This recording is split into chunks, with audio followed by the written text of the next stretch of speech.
Welcome to the Real News Network. I'm Paul Jay in Washington. On Tuesday night, President Obama delivered his State of the Union, and now joining us to give us his take on it is Tom Ferguson. Tom is a senior fellow at the Roosevelt Institute. He teaches at the University of Massachusetts in Boston. Thanks for joining us, Tom. Hi there. So what's your first big picture take on the speech? Well, it's I'm sort of underwhelmed, intrigued in some cases, but look, a lot of crucial stuff is just quickly sketched, and one has to ask how seriously you should take this. In particular, if he were to do a seriously big mortgage refinancing program, which he briefly alluded to, just flew past it, that would be, I think, a really striking thing, and it would likely have a huge effect on the economy. Their record is, however, in the last 3 years, they keep announcing programs and then they all fail. I would like to, we'll just have to look and see on this. On some other aspects of this, I'm really troubled. There's the language justification is in terms of jobs, but if you look closely, most of what he's proposing is really one form or another of subsidy to a business. Big promotion of exports, accelerated tax write-offs to sort of get them to change plants and things like that. I have to tell you that what was missing here is any serious effort to put this in the context of all the other things he's been pushing, by which I mean macroeconomic austerity, this sort of endless focus on the deficit. Now, he's trying to get reelected, so we're not going to hear too much about the deficit. But my best guess is that these folks are not planning to seriously change course on the economy. Instead, they're proposing a whole set of myriad breaks, tax breaks, and special subsidies. I think you'd be much better off by frankly dropping lots of that stuff and just go back to a sort of reasonable macroeconomic policy that would try to actually put enough demand in the economy to add jobs. Well, one of the things he's bragging about in the speech is that all of his job measures, all of the economic measures are done through the private market, through subsidies or something to make it easier for private businesses. You said he talked about healthcare was about reforming the private market, not a government plan. And all so far, most of the stimulus spending that's had any effect at all has actually been stimulus money that wound up going to states and municipalities, so they didn't lay off too many people. Yep. And any other kind of stimulus that was supposed to be meant through the private sector hasn't had that much effect. Oh, that's right. And you can... there is an inherent self-contradiction in what he professes to be trying to do exactly along those lines. I'm thinking in particular of the stuff on education. I don't think there's much doubt that a lot of people could benefit from a great deal more education.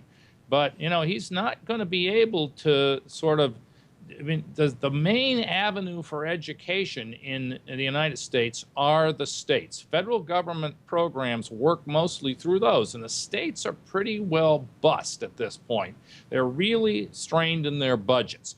And, you're not going to be able to get around that. In particular, say you mentioned higher ed budgets. Well, most higher ed budgets have been crimped to the point where public higher education is really almost ceasing to exist in slow stages.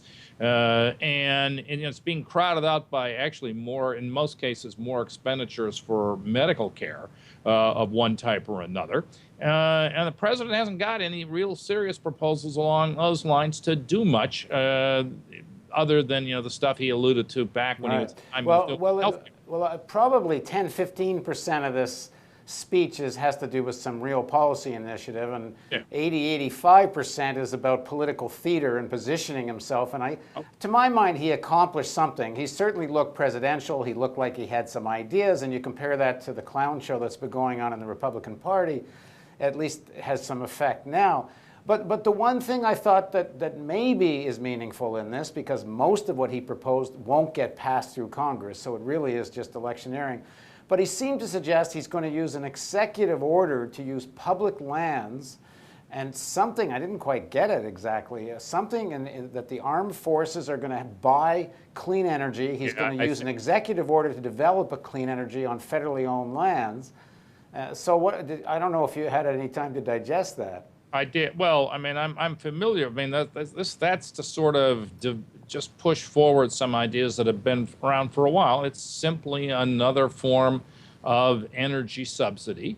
It might make sense or might not. I mean, this is one of these cases where, it's all going to depend on the details.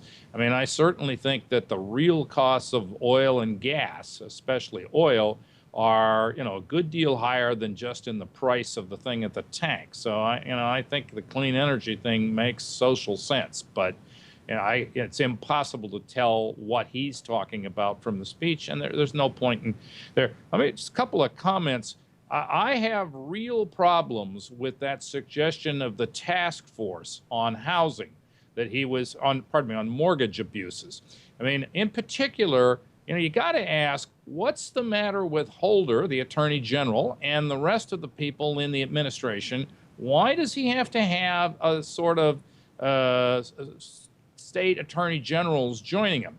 Up till now, it's been the state attorney generals that have been actually successfully pushing the containment of more and criminal for people that didn't see the whole speech, let me just say that this is about one of the moments in the speech.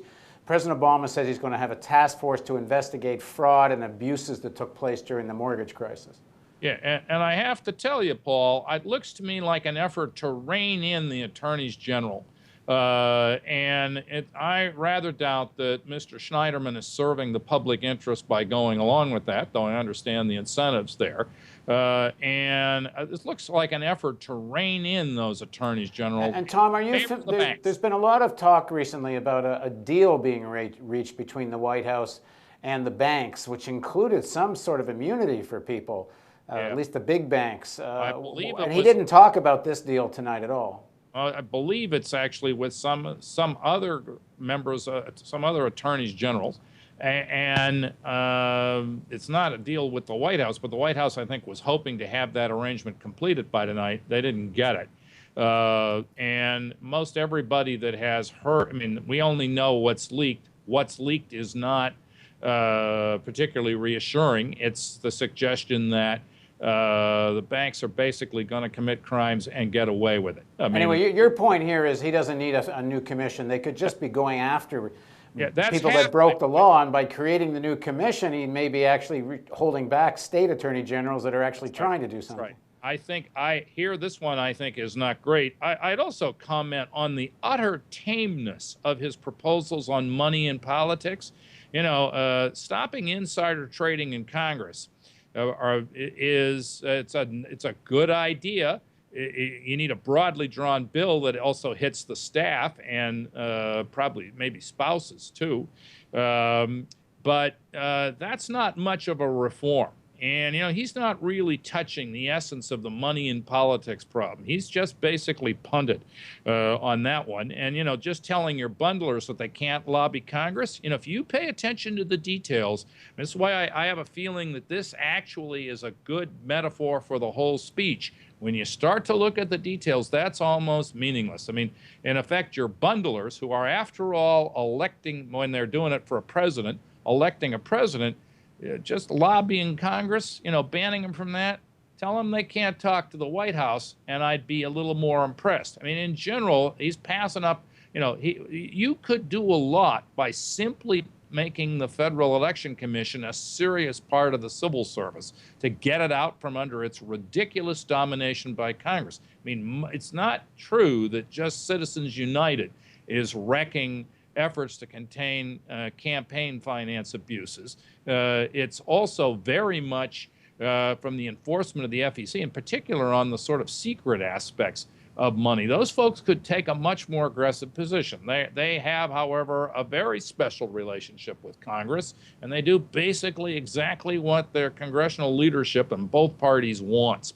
And now we can add the president. He just punted on that one. I mean, my summary, there's two. Paul, I have to tell you, when a guy starts talking about we're going to export American cars and Seoul, well, the car of the year, I was looking in some, just happens to be, Hyundai, a Korean car. I mean, I'm glad to see the American motor industry making something of a comeback.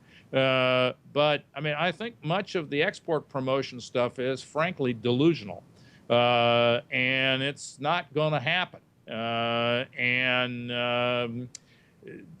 I would fear it's not. I mean, a bunch of talk. I mean, more than one time in world history, countries that have basically a problem of effective demand, that is to say, they haven't got enough of it. Which means wages are too low and not enough people are working. Yeah,